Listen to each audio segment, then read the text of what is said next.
Apa kabar saudara? Puji Tuhan, haleluya. Selamat datang juga Pak Heru, ya rekan saya yang sudah kembali dari dinasnya saudara di Bekasi dan boleh kembali bersama-sama dengan kita di dalam pelayanan di GBIO saudara. So, puji Tuhan. Ini kelihatannya ngedengung nih, tes. Iya, cukup, puji Tuhan. Saudara, beberapa tahun yang lalu terjadi kegerakan yang luar biasa saudara, di mana kegerakan pemulihan Pondok Daud, pujian dan penyembahan saudara, dahsyat dan luar biasa saudaraku, disingkapkan oleh seorang hamba Tuhan yang dipakai oleh Tuhan di dalam karunia pujian dan penyembahan, dan semua gereja meresponinya. Dan kegerakan ini masuk ke gereja-gereja yang bukan hanya aliran Pantekosta saudara, ya, GKI saudara, dan luar biasa saudara. Dan Allah sedang bekerja, dan sampai selama-lamanya Tuhan sedang bekerja. Tuhan sedang memulihkan jemaatnya, gerejanya, dan Tuhan sedang menyatakan otoritasnya. Saudara, kalau saya melihat saudara akhir-akhir ini, tidak sesuatu pun yang bisa diandalkan saudara. Sepertinya Tuhan sedang berkata begini, sampai kapan kamu mengandalkan kekuatanmu sendiri? Sampai kapan kamu berkata aku mampu bisa melakukannya?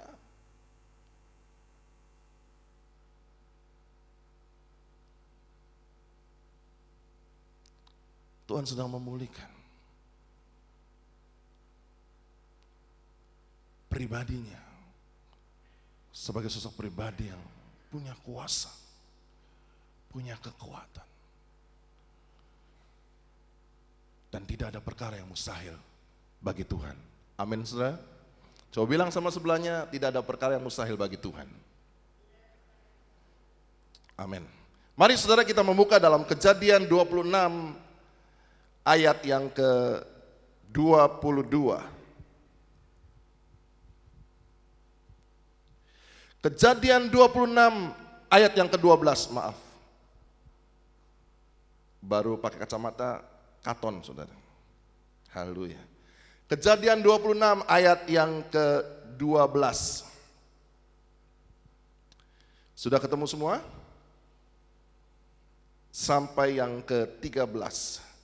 Maka menaburlah Ishak di tanah itu, dan dalam tahun itu juga ia mendapat hasil 100 kali lipat, sebab ia diberkati Tuhan, dan orang itu menjadi kaya, bahkan kian lama kian kaya, sehingga ia menjadi sangat kaya.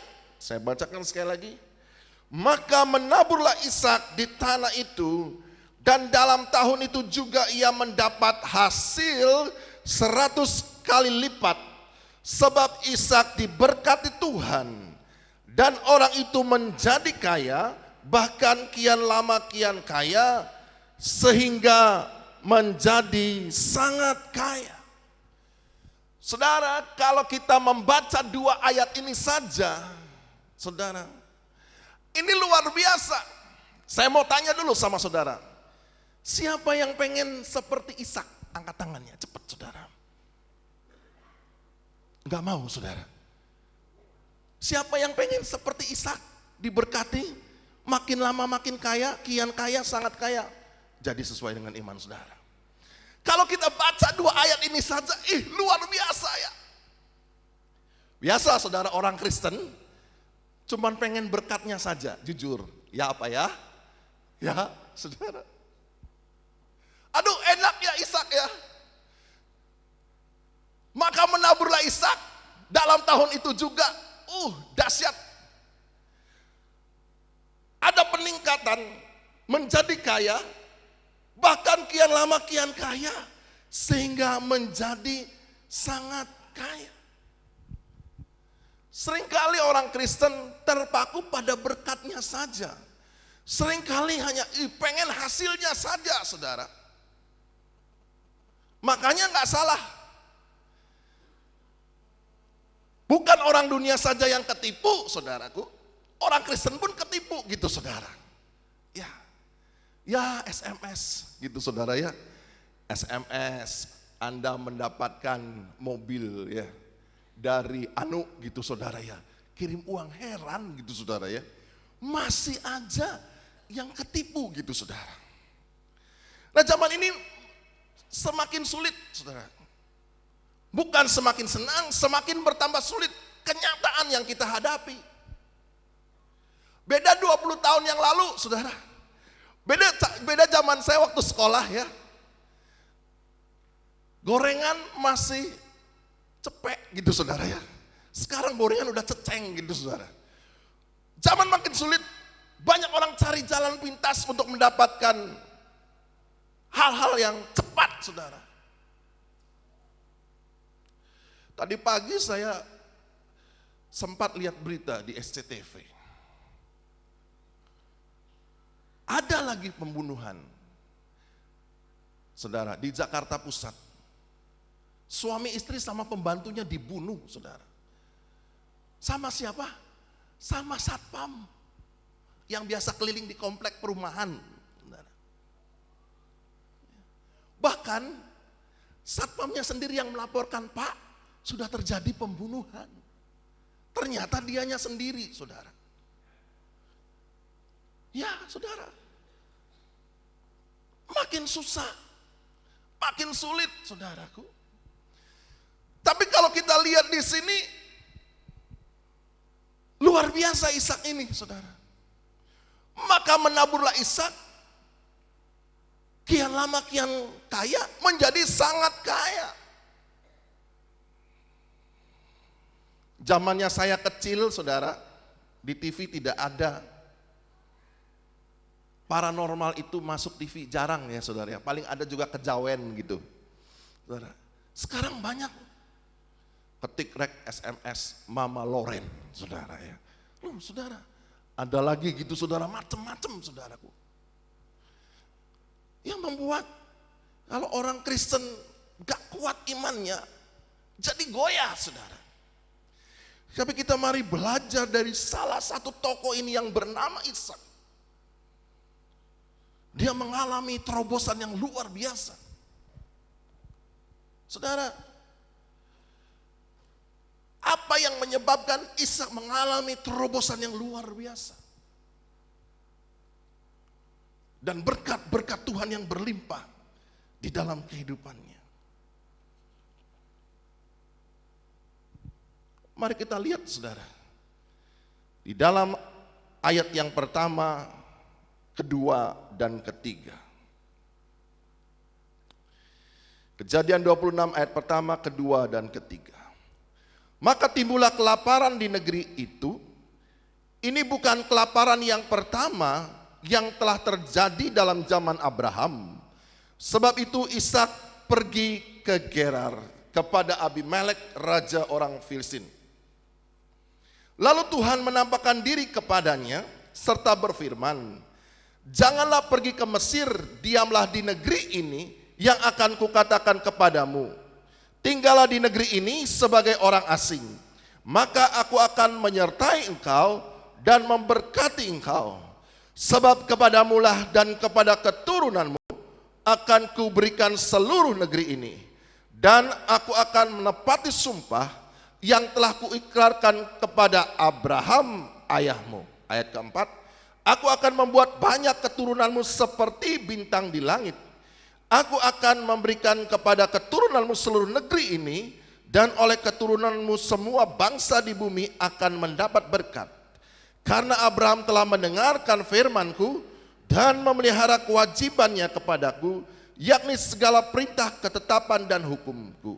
Jadi tinggallah Ishak di Gerar.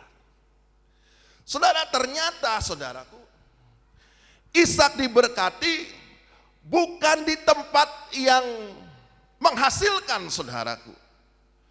Tetapi Ishak diberkati di tempat yang terjadi kelaparan. Dan bukan kelaparan yang pertama Alkitab mencatat dengan jelas tadi. Sudah sering terjadi, saudara. Sudah sering terjadi ada kelaparan. Berbicara kelaparan tentunya tidak ada sesuatu yang bisa dihasilkan, saudara. Dan Ishak tinggal di situ, saudara. Ishak tinggal di Gerar, saudara. Kita tahu sejarah latar belakang orang Yahudi, orang Israel itu pengembara. Kita tahu juga Ishak anak dari Abraham, saudara. Ishak mewarisi kekayaan dari Abraham karena Abraham dia seorang yang diberkati oleh Tuhan. Abraham adalah bapak orang percaya. Abraham adalah bapak orang beriman, saudara. Abraham dipanggil oleh Tuhan keluar dari Ur Kasdim bukan pada waktu bangkrut, saudaraku, tidak. Tapi pada waktu jaya, pada waktu menghasilkan, saudaraku. Dan Abraham dipanggil, saudara, dari Ur Kasdim ke negeri yang dia sendiri tidak tahu kemana dia tuju. Abraham taat.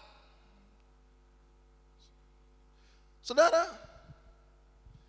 mari kita belajar dari Ishak. Sikap apa yang dia lakukan, saudara, sehingga Ishak ini diberkati Tuhan di masa-masa yang sukar, di masa-masa yang sulit, saudara.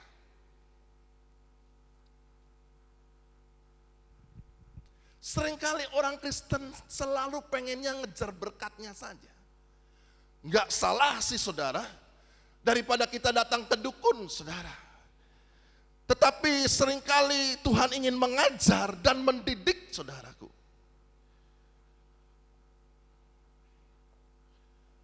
Saya bilang sama anak saya, Grace harus belajar dengan rajin. Pak janji akan berikan sesuatu sama kamu kalau kamu belajar dengan rajin.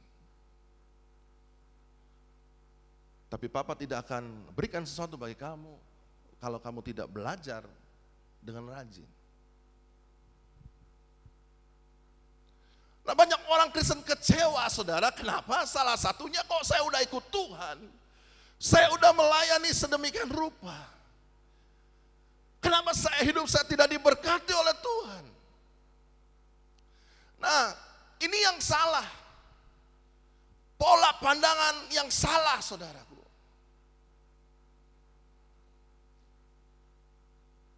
Terima Yesus itu gratis. Tetapi ikut Tuhan itu tidak gratis. Pikul salib sangkal diri. Ada yang harus kita korbankan, saudara. Nah, kita belajar yang pertama, saudara.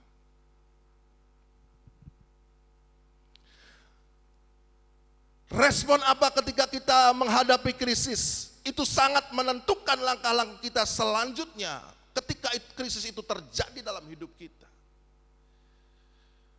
Krisis dapat menimpa siapa saja. Enggak orang percaya. Krisis keuangan, krisis anak, krisis suami, istri. Tetapi bagaimana respon kita ketika kita menghadapi krisis ini, mengalami krisis ini? Saudara, ini bukan hal yang mudah buat Ishak, saudara. Karena apa? Karena dia punya banyak kambing domba. Bukan hanya 10, 20, ribuan ekor. Belum para penjaganya, saudaraku. Waduh, waktunya, saudara ya. Belum para penjaga yang begitu banyak. Apalagi dia berada di tempat yang kering, yang tandus, saudara. Dia harus berbuat sesuatu. Ya.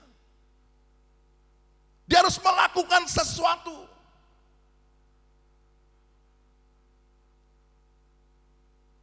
Orang Kristen itu bukan hidup di atas awan-awan, saudara. Hidup menghadapi kenyataan.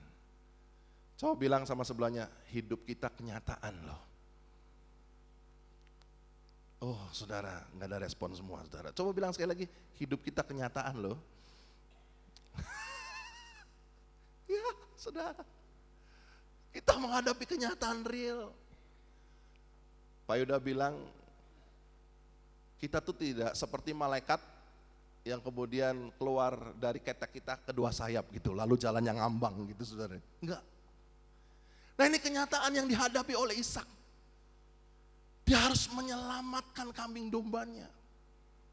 Iya, bisnisnya saudara. Mari kita lihat di ayat yang kedua. Lalu Tuhan menampakkan diri kepadanya serta berfirman, janganlah pergi ke Mesir, diamlah di negeri yang akan kukatakan kepadamu, tinggallah di negeri ini. Ishak mulai berpikir, saudara, aduh, di Gerar sini sudah sering mengalami kelaparan, kekeringan. Kalau gitu, pikir Ishak, lebih baik saya pergi ke Mesir. Mesir tempatnya indah, menghasilkan sesuatu buat menyelamatkan kambing domba dan para pekerjanya, saudara. Tapi begitu Ishak mulai berpikir, saudara, datanglah firman Tuhan kepada Ishak untuk dia tinggal di Gerar sebagai orang asing di situ. Dan kemudian keluarlah janji Tuhan diberikan kepada Ishak, dan Tuhan mengingatkan kembali perjanjiannya antara Tuhan dengan Abraham, saudara. Di ayat yang ketiga, Tuhan ingatkan kembali Ishak untuk dia tidak pergi ke Mesir, saudaraku, tapi untuk tinggal di tempat di mana dia berada. Ini sulit, ini susah, saudaraku. Ya, tapi kita lihat, saudara, apa yang dilakukan oleh Ishak. Kalau mau mengalami terobosan dan pemulihan dan berkat Tuhan di masa yang krisis. Yang pertama, sikap Ishak yang Ishak lakukan adalah Ishak meresponi akan janji Tuhan. Ishak meresponi akan firman Tuhan. Amin. Ya, Ishak meresponi firman Tuhan. Ishak sadar akan jati dirinya bahwa dia adalah anak perjanjian antara Tuhan dengan Abraham. Ishak sadar bahwa dia adalah anak perjanjian yang lahir, saudaraku, di mana Tuhan memberikan firman-Nya kepada Abraham, saudara. Lahirlah Ishak. Demikian juga saudara dan saya. Saudara dan saya adalah anak-anak perjanjian Tuhan di dalam Tuhan Yesus Kristus. Amin. Tepuk tangan buat Tuhan Yesus. Saudara dan saya adalah anak-anak perjanjian di dalam Tuhan Yesus Kristus, saudara. Banyak kali orang Kristen gak sadar ketika krisis itu terjadi dalam hidupnya, apapun bentuk krisisnya, dia tidak sadar akan jati dirinya. Saya mau tanya di sini, semua punya KTP? Ada kan? KTP itu untuk apa? Nunjukin apa, saudara? Pak Sitoros? Identitas diri. Dari daerah mana dia berasal? Tinggal di mana dia tinggal? Saudara kalau mau pergi ke luar negeri, saudara bawa apa? Bawa uang? Bawa uang, yang pertama bawa uang. Oh jelas, saudara. Tapi yang terpenting dari uang apa? Paspor, saudara. Kalau saudara keluar negeri, bawa uang sekalipun saudara bawa uang banyak, tapi kalau saudara tidak bawa paspor, langsung dimasukin ke rangkeng, saudara. Karena nggak tahu nih dari daerah mana nih. Ini orang dari mana nih? Dari kutub utara apa dari kutub selatan ini? Karena tidak ada identitasnya. Saya waktu pertama kali keluar negeri sama Pak Yuda, saya gemeteran, saudara. Bikin paspor, gak ngerti ngomong Inggris. Jadi Pak Yuda ngasih tahu sama saya, Irwan, nanti kalau ditanya sama bea cukai, sama yang petugas imigrasi, kalau bilang ditanya, pokoknya senyum saja gitu saudara ya. Mau ngomong apa Bu, pokoknya senyum saja gitu saudara ya. Jadi ya saya nurut gitu saudara ya. Saya pikir Pak Yuda ada di depan saya. Ternyata saudara dia ada di ujung, saya di sini, Agus ada di sana saudara. Jadi saya tuh antri pakai bawa paspor sambil saya berdoa bahasa roh saudara ya. Bahasa surga gitu saudara ya. Wah, makin lama makin maju. Percis itu di depan petugas imigrasinya. Petugas imigrasi tersenyum, saya tersenyum. Puji Tuhan saudara. Dia tanya, ya saya sedikit ngerti sedikit. Dari mana kamu berasal? Saya bilang, ini. Kan bisa kelihatan gitu saudara. Lalu kemudian dia buka, dia lihat fotonya barangkali Amrosi gitu ya saudara ya, dan keturunannya saudara ya. Dia lihat sama enggak mukanya gitu saudara. Terus aduh Tuhan jangan sampai dia ngomong macam-macam saudara. Waktu dia lihat begitu terus dia tersenyum dan kemudian dikatrok, trok gitu saudara. Selamat gitu. Jadi paspor itu menunjukkan identitas diri. Banyak kali orang Kristen hanya melihat krisisnya saja, masalahnya saja, lupa kalau dirinya itu adalah anak perjanjian. Amin. Kalau bapak secara daging aja, kalau anaknya disakiti, marah nggak? Marah saudara. Kalau Grace ada yang nyakitin anak tetangga, saya marah saudara. Saya marah. Walaupun saya pendeta saudara, saya marah. Wong anak saya. Saudara pikir namanya pendeta nggak punya emosi gitu saudara? Ya marahnya marah terkendali lah gitu saudara ya. Saudara pikir kalau pendeta dijibit nggak bilang sakit gitu saudara ya? Saya kan marah, saya kan bela anak saya. Terlebih Bapa di surga, amin. Amin. Amin, saudara. Kita lihat di sini. Ketika firman Tuhan datang kepada Ishak, Ishak ingin pergi ke Mesir. Tapi firman Tuhan datang, kamu tinggal di Gerar, saudara. Dan Ishak taat, saudara. Terkadang janji Tuhan sama kenyataan tuh beda. Ya apa ya, saudara? Iya. Kadang-kadang contoh Yusuf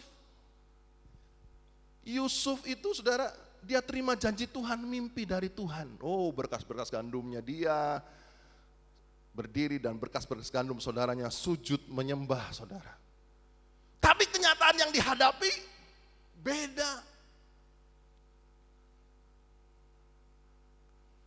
Saya mau ngasih tahu sama saudara rahasianya. Ketika saudara menghadapi krisis, mengalir saja. Mengalir saja. Mengalirnya bersama dengan Tuhan. Amin, amin, amin. Mengalir saja, saudaraku. Nanti waktunya Tuhan, itu akan selesai. Dan nama Tuhan dipermuliakan. Saudara, waktu saya merenungkan hal ini, sesuatu luar biasa yang saya dapatkan, saudara. Saya mau jemaat Tuhan di tempat ini dan gembala jemaat pun dan kami semua hamba-hamba Tuhan. Walaupun di tengah-tengah krisis, tapi hidup saudara diberkati Tuhan. Tepuk tangan buat Tuhan Yesus Kristus. Haleluya. Makanya saudara tekun setia, saudara ya. Oke, kita kembali. Jadi yang pertama, Ishak sadar akan jati dirinya. Saya mau tanya sama saudara, Ishak tahu nggak waktu mau dikorbanin sama Abraham? Halo? Pertamanya nggak tahu, tapi kan lama-lama tahu kan, betul? Pertamanya nggak tahu waktu dituntun naik ke atas Gunung Moria. Pertamanya nggak tahu, tapi Ishak tahu. Waktu Ishak sempat nanya kan, saudara, saya tidak perlu baca ayat ininya ya. Saudara bisa baca sendiri nanti di rumah, saudara ya. Ishak tanya, Pak, kayu bakarnya sudah ada. Loh, mana kambing domanya? Abraham bilang, nanti Tuhan yang menyediakan. Abraham tidak bilang, lu dombanya, lu kambingnya, enggak saudara. Ini Abraham, bapak orang beriman. Mungkin ada orang yang bertanya, persoalanmu belum selesai? Pasti nanti Tuhan selesaikan. Amin. Amin saudaraku. Jangan bilang, ya juga ini gimana, gue nih belum selesai gimana nih. Jangan saudara. Nanti juga Tuhan menyelesaikannya. Amin saudaraku. Saudara, Ishak lihat, Ishak tahu, Pak, mana dombanya? Kayu bakarnya sudah ada. Abraham bilang, Tuhan yang menyediakan. Waktu Ishak diikat, Ishak tahu nggak saudara? Ngerti nggak? Tahu nggak? Tahu. Waktu Ishak diikat, loh, Pak, apa-apaan Pak? Waktu Abraham cabut belati dan siap menancapkan belati itu ke ulu hati Ishak, Ishak tahu nggak? Tahu saudara. Tahu nggak? Waktu ada malaikat Tuhan yang memegang tangan Abraham, tahu nggak? Tahu saudara. Tahu detail saudara. Ishak perlu diingatkan oleh Tuhan dengan janji-janjinya, dengan firman-Nya. Manusia itu seringkali lupa saudara. Ya saudara. Seringkali lupa saudara. Oleh sebab itu Tuhan perlu ingatkan dengan firman-Nya, dengan janji-janjinya. Jadi yang pertama, Ishak sadar betul ketika krisis terjadi dalam hidupnya. Dia sadar akan jati dirinya ketika firman Tuhan itu datang kepada Ishak. Hari ini saya tidak tahu apa yang jadi pergumulan dan masalah saudara. Mungkin saudara sedang berada di tanah yang kering. Mungkin saudara sedang berada di tempat yang sedang mengalami kelaparan. Mungkin saudara sedang, aduh lebih baik saya ke Mesir saudara. Bedanya Ishak sama Lot apa saudara? Saudara tahu Lot? Lot keponakan dari Abraham. Ketika Abraham menyuruh Lot untuk memilih karena udah begitu banyak kambing dombanya. Dan seringkali gembala-gembalanya itu bertengkar. Abraham berkata kepada Lot, Lot kamu pilih. Kalau kamu ke kanan, aku ke kiri. Kalau kamu ke kiri, saya ke kanan. Dan Lot, Alkitab mencatat dengan jelas, Lot melihat Sodom dan Gomora itu seperti taman Tuhan.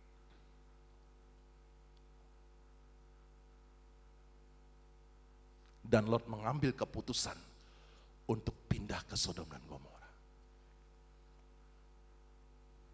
Ingat baik-baik saudara, keputusan yang salah akan menghasilkan sesuatu yang salah.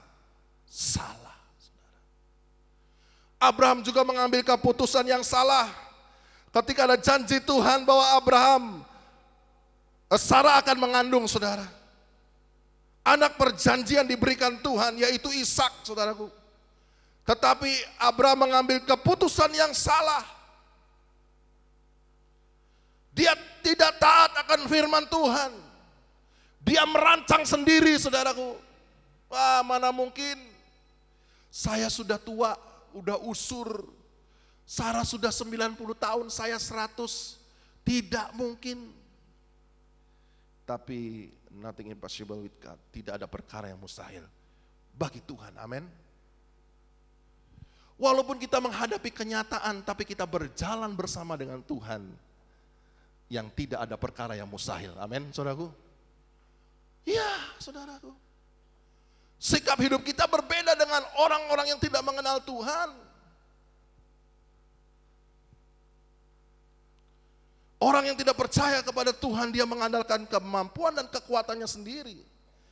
Tapi kita mengandalkan kemampuan dan kekuatan yang dari Tuhan. Karena Tuhan berjalan bersama dengan saudara dan saya. Yang berikutnya saudara.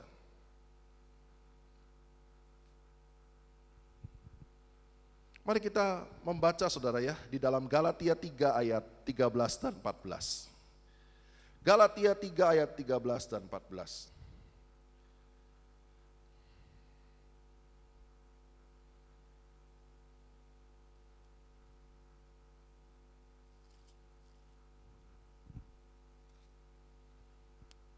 Kristus telah menebus kita dari kutuk hukum Taurat dengan jalan menjadi kutuk karena kita, sebab ada tertulis, terkutuklah orang yang tergantung di kayu salib. Yesus Kristus telah membuat ini supaya di dalam Dia, di dalam Yesus, berkat Abraham sampai kepada bangsa-bangsa lain, sehingga oleh iman kita menerima roh yang telah dijanjikannya itu, saudara. Jadi sadari betul akan jati diri kita, saudara, bahwa saudara dan saya adalah anak perjanjian di dalam Tuhan Yesus Kristus. Dia sudah mati di kayu salib. Dia berikan hidupnya bagi saudara dan saya, supaya berkat Abraham itu diterima oleh saudara dan saya. Ini rahasianya yang pertama, saudara. Jadi ketika dalam keadaan krisis, sadari akan jati diri kita. Yang berikutnya, saudara, yang kedua, saudara, Ishak hidupnya mau dipimpin dan disertai oleh Tuhan. Mazmur 119 ayat 105 berkata, firman-Mu itu pelita bagi kakiku dan terang bagi jalanku. Mazmur 119 ayat 112 berkata, telah ku condongkan hatiku, telah ku condongkan hatiku. Bukan kepada masalah, bukan kepada persoalan. Telah kucondongkan hatiku untuk melakukan ketetapan-ketetapanmu untuk selama-lamanya, sampai saat terakhir. Ini rahasianya yang kedua. Ishak hidupnya mau dipimpin dan disertai oleh Tuhan. 1 Korintus 5 ayat 7 berkata, sebab hidup kami adalah hidup karena percaya, bukan karena melihat. Kalau melihat kenyataan, saudara, aduh saudara, sukar, sulit, susah. Tapi kita mau melihat, berjalan dengan mata iman, dengan mata rohani kita.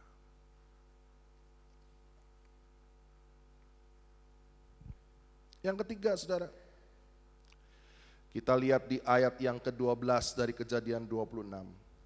Maka menaburlah Ishak di tanah itu, dan dalam tahun itu juga ia mendapat hasil 100 kali lipat, sebab ia diberkati oleh Tuhan. Yang ketiga, saudara, maka menaburlah Ishak. Maka menaburlah Ishak di tanah yang kering, di tanah yang gersang. Ishak menabur, saudara. Artinya ada sesuatu yang harus dibayar. Ada harga yang harus dibayar oleh Ishak.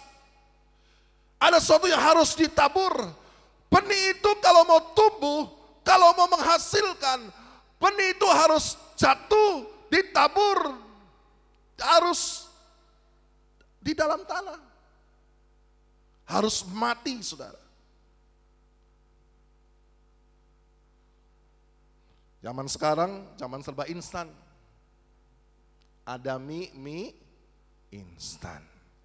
Ada kopi instan, saudara. Ada doa instan, gitu saudara ya. Ada orang Kristen instan, saudara. Saudara, Yesus memberikan perumpamaan rumah yang berdiri di atas batu karang, yang dibangun di atas batu karang, dengan rumah yang berdiri di atas pasir. Itu akan beda, saudara. Akan kelihatan kualitasnya ketika krisis itu berlangsung. Akan kelihatan kualitas ini orang Kristen, atau Kristen instan, atau Kristen yang tertanam di dasar yang teguh. Ketika krisis itu terjadi, saudara, akan kelihatan.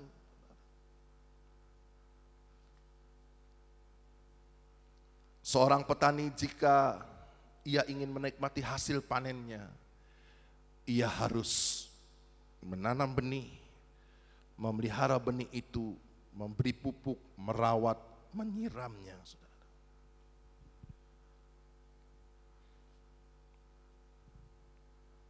banyak hal. Dalam pelayanan, dalam pekerjaan, dalam bisnis. Untuk berhasil ada harga yang harus dibayar, saudara.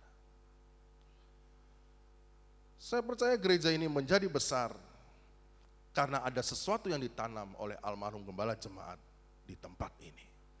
Ada sesuatu yang ditabur di tempat ini, saudara. Dan inilah hasilnya.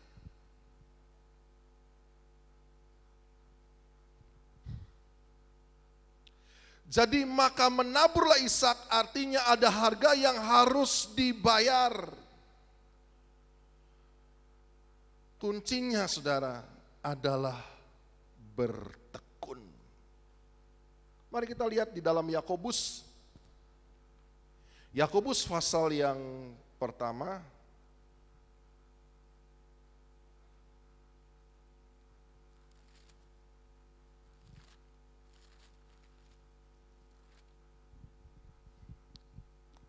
Ayat yang ketiga dan keempat. Sebab kamu tahu bahwa ujian terhadap imanmu itu menghasilkan ketekunan. Dan biarlah ketekunan itu memperoleh buah yang matang. Supaya kamu menjadi sempurna dan utuh dan tak kekurangan suatu apapun. Sebab kamu tahu bahwa ujian terhadap imanmu. Iman kita harus diuji, saudara.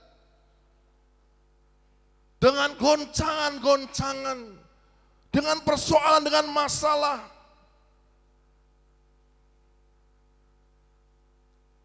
Ketika iman kita diuji, maka itu akan menghasilkan ketekunan.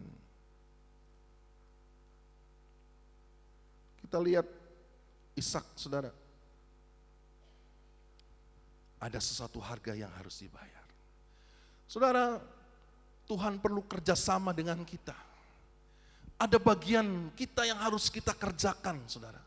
Tapi ada bagian yang kita nggak bisa kerjakan, yaitu bagiannya Tuhan. Banyak orang Kristen salah kaprah. Ya, pokoknya, ya saudara, kita harus banyak berdoa. Berdoa dan bekerja, saudaraku. Ya, seringkali wislah Tuhan, wislah. Tapi Tuhan ingin kita harus mengerjakan bagian kita. Nanti Tuhan akan kerja, bagian yang kita tidak bisa kerjakan itu bagiannya Tuhan. Jadi ada kerjasama.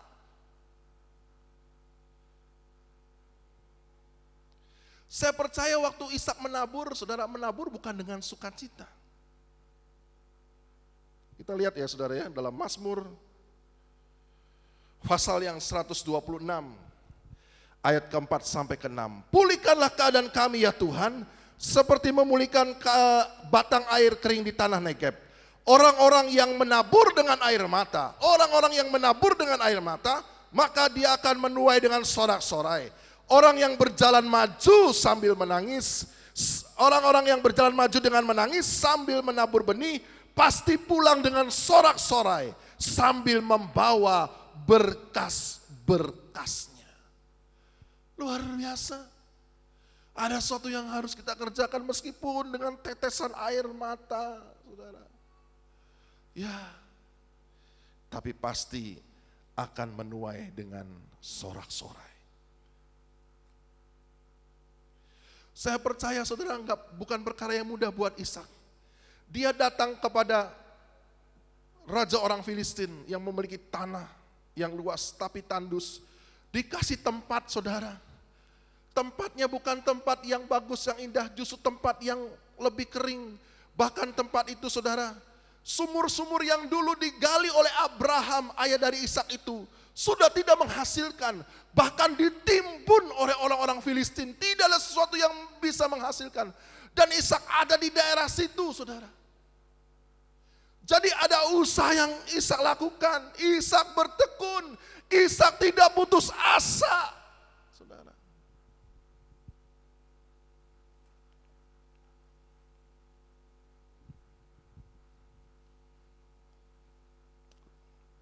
Albert, dia seorang atlet yang berbakat. Dia memiliki masa depan yang cerah. Ia punya perusahaan konstruksi dan seorang tunangan yang baik dan cantik. Pada malam Natal, saudara, ia dalam perjalanan menuju ke rumah tunangannya di daerah Utah di Amerika untuk menuntaskan acara pernikahan mereka. Tapi karena perjalanan yang begitu panjang, si Atberg ini yang punya perusahaan dan seorang atlet ngantuk, saudara. Akhirnya menabrak tiang pembatas jalan dan terjun masuk ke dalam jurang. Ia terlempar dari mobil dan akhirnya apa? Lehernya patah dan akibatnya ia lumpuh dari dada ke bawah dan tidak bisa menggunakan tangan dan kakinya. Dokter bilang gini, ia tidak akan pulih dari kelumpuhannya. Teman-temannya bukan menguatkan, tapi teman-temannya bilang gini, udahlah, lupakan pernikahanmu. Kamu cacat seumur hidup kamu. Sudah, lupakanlah. Nah, Atberg ini ya sebagai manusia dia merasa putus asa, sudah takut, cemas. Tapi ibunya yang mendampingi dia. Ibunya tidak berkata, Atberg kamu udah tidak berguna lagi. Tidak. Ibunya mengasihi anak ini luar biasa. Ibunya datang dan berbisik, nak, hal yang sulit membutuhkan waktu. Hal mustahil perlu waktu sedikit lama. Garis bawahi saudara ya. Hal sulit membutuhkan waktu. Hal mustahil perlu waktu sedikit lama. Karena kata-kata dari ibunya itu, harapannya muncul kembali. Ia mulai berlatih keras. Ibunya seorang pendoa, saudara. Ia mulai berlatih keras, melatih saudara, tangannya semuanya. Hingga akhirnya ia bisa mandiri, saudara. 11 tahun kemudian, bukan waktu yang pendek. 11 tahun kemudian, ia kembali memimpin perusahaannya. Ia bisa nyetir dan melakukan olahraga dan menikah dengan tunangannya dan punya 2 anak. Sekarang dia menjadi seorang pembicara profesional dan penulis buku yang mendorong dan memotivasi banyak orang. Hari ini, jika saudara mengalami hal putus asa, di dalam kegersangan, saudara, hal sulit itu perlu waktu. Hal mustahil perlu waktu sedikit lama. Tetapi orang yang bertahan sampai akhir, dia pasti menang. Amin, saudaraku. Saudara, kita lihat Ishak. Ada harga yang harus dibayar. Dia harus menggali sumur yang bekas ayahnya ditutup oleh orang Filistin. Dia harus gali kembali. Ketika berhasil mendapatkan air, tidak disenangi oleh orang Filistin. Ishak diusir lagi. Mari kita lihat sebelum saya menutup saudara khotbah saya. Kejadian 26 ayat 16. Lalu kata Abimelek kepada Ishak, pergilah dari tengah-tengah kami, sebab engkau telah menjadi jauh lebih berkuasa daripada kami. Diusir, pergi lagi saudaraku. Gali lagi di tempat yang baru. Diusir lagi saudara. Berkali-kali. Ishak mengalami perkara yang tidak enak saudara. Yang tidak baik. Tapi apa yang terjadi saudara? Kita lihat saudara. Ini yang terakhir. Akhirnya Abimelek, raja negeri orang Filistin itu bohwat saudara. Tahu bohwat ya saudara ya? Udah lagi gak tahan sama ini Ishak. Meskipun diusir berkali-kali saudara. Menghasilkan lagi, diusir lagi. Menghasilkan lagi saudara. Akhirnya raja orang Filistin ini bohwat gak tahan. Dan dia datang kepada Ishak dan berkata begini, di ayat yang ke-28, jawab mereka, kami telah melihat sendiri bahwa Tuhan menyertai engkau. Sebab itu kami berkata, baiklah kita mengadakan sumpah setia antara kami dan engkau. Dan baiklah kami mengikat perjanjian dengan engkau, bahwa engkau tidak akan berbuat jahat kepada kami, seperti kami tidak mengganggu engkau. Kurang ajar ya saudara ya, bilangnya gak mengganggu saudara. Dan seperti kami semata-mata berbuat baik kepadamu, ini kurang ajar gitu saudara ya. Dan membiarkan kau pergi dengan damai. Bukankah engkau sekarang yang diberkati Tuhan saudara. Amin. Hidup Ishak menjadi kesaksian. Mau gak saudara, orang dunia datang kepada saudara dan berkata begini, kami telah melihat sendiri, kalau keluarga Pak Songki ini disertai oleh Tuhan. Kami lihat sendiri kalau keluarga Pak Songki ini diberkati oleh Tuhan. Kami lihat sendiri kalau keluarga Pak Yukyong ini disertai oleh Tuhan. Orang yang tidak mengenal Tuhan dapat berkata begitu. Amin, saudaraku. Saudara, ada harga yang harus kita bayar. Ada sesuatu yang mesti kita lakukan. Bagian kita apa? Bertekun, setia, berdoa, saudaraku. Tetap setia sama Tuhan. Jangan tinggalkan Tuhan. Jangan jauh dari Tuhan. Nanti Tuhan akan kerja apa yang jadi bagiannya Tuhan. Amin. Apa yang tidak bisa kita lakukan, Tuhan akan kerjakan. Karena apa? Karena Tuhan kita adalah setia. Dia tidak bisa menarik lagi firman-Nya, saudaraku. Dan berkata, sorry ya Irwan, aku tarik lagi firman-Nya. Berkat ini bukan buat kamu, buat orang lain. Nehi simerekete kutai, saudara. Tidak seperti itu. Manusia kalau janjinya suka bohong, saudara ya. Iya saudara, manusia suka kalau janjinya tidak pernah ditepati, saudara. Mari saudara, kita mau berjalan bersama dengan Tuhan. Ketika kita akan melihat banyak perkara-perkara yang luar biasa. Meskipun kita sedang di dalam tanah yang kering, di dalam persoalan dan masalah, Yesus sanggup memulihkan segala perkara. Amin. Tuhan berkati kita semua. Tepuk tangan buat Tuhan Yesus Kristus. Haleluya. Mari saya undang para pemain musik. Kita nyanyikan pujian yang